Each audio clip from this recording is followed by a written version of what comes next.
அவர் என்றென்றும் அவருடைய ஆசீர்வாதத்தை பொழிந்து கொண்டிருக்கின்றார். நம் அனைவரையும் நாம் ஒப்பு கொடுத்து ஜெபிப்போம். ஆண்டவரே, பண தேவையினால் இருக்கின்ற ஒவ்வொரு குடும்பங்களையும் ஆசீர்வதியும் ஆண்டவரே. கடன் தொல்லையினால் இருக்கின்ற அனைவரையும் நீர் ஆசீர்வதி. கடன் தொல்லையிலிருந்து அவர்களுக்கு நீர் விடுதலை தர வேண்டும் ஆண்டவரே. சமாதானத்தை தாரும் ஆண்டவரே. குடும்பத்திலே அமைதியை நிலைத்தருளும் ஆண்டவரே. குடும்பத்தில் உள்ள கணவன் மனைவிகள் சமாதானத்தோடு என்றென்றும் வாழ நீர் அவர்களுக்கு ஆசீரை தாரும் ஆண்டவரே.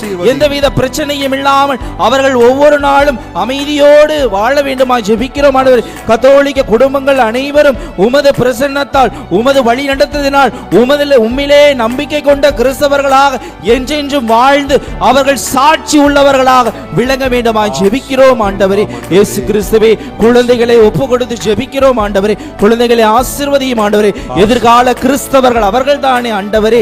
அவர்களுக்கு ஞானத்தையும் அறிவையும் சிறப்பாக தந்தருளும் ஆண்டவரே. இயேசு கிறிஸ்துவே, ஆவியானவரே, எங்களை நிரப்பும் ஆவியே.